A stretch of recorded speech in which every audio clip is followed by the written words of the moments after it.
Melakukan ekspansi atau menambah toko cabang mungkin bisa dijadikan resolusi di tahun 2024. Tetapi menambah toko cabang tidak semudah membalikkan telapak tangan. Salah ambil keputusan bisa berakibat fatal, bahkan beresiko kehilangan pelanggan potensial.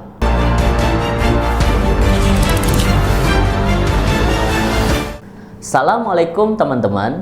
Kali ini saya akan ceritakan pengalaman pelanggan kami, seorang pemilik toko grosir makanan dan minuman di Tangerang Selatan, namanya Pak Leo. Selain makanan dan minuman kemasan, Pak Leo juga menjual buah-buahan serta juga kue basah. Seiring berjalannya waktu, Pak Leo juga menambah produk frozen food di tokonya, seperti aneka bento untuk bekal sekolah dan aneka bakso seafood. Karena saking lengkapnya, pelanggan Pak Leo jadi semakin banyak. Tidak hanya berasal dari Tangerang Selatan saja, banyak juga pelanggan yang datang dari kota Tangerang.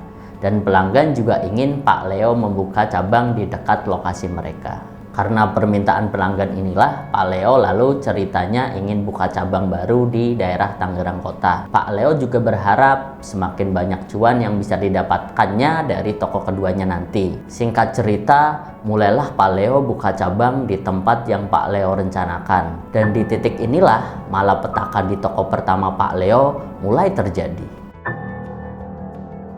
Fokus mengurusi cabang yang baru membuat Pak Leo terkesan mengabaikan toko pertamanya. Waktu dan pikirannya kebanyakan dihabiskan di toko keduanya ini. Bisa dimaklumi karena cabang yang baru tentunya butuh perhatian khusus. Lalu, apa yang terjadi? Pegawai di toko pertama Pak Leo sering mendapat keluhan dari pembeli tentang kosongnya barang dagangan. Pembeli kecewa karena toko Pak Leo tidak selengkap seperti sebelumnya. Akibatnya apa? Lama-lama pegawai Pak Leo mulai merasakan sepinya pembeli yang datang ke toko. Kenaikan omset penjualan yang diharapkan Pak Leo pun hanya tinggal impian.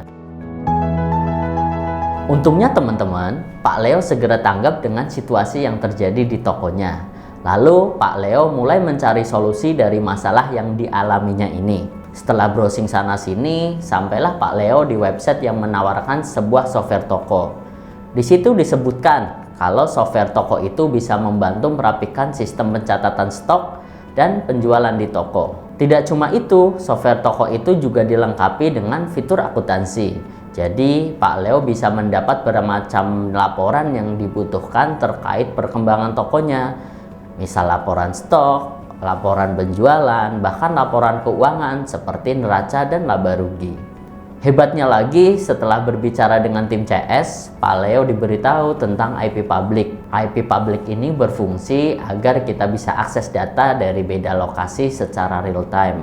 Jadi, meski Pak Leo sedang berada di toko cabang, Pak Leo bisa tahu persis stok barang yang ada di toko utamanya.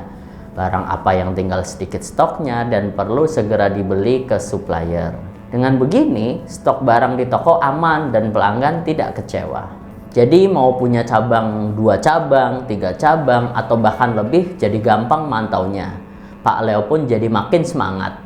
Bisa membuka cabang baru tanpa mengorbankan cabang sebelumnya. Buat teman-teman nih yang mau buka toko cabang baru seperti Pak Leo, semoga cerita tadi bisa menginspirasi ya. Sukses selalu. Wassalamualaikum warahmatullahi wabarakatuh.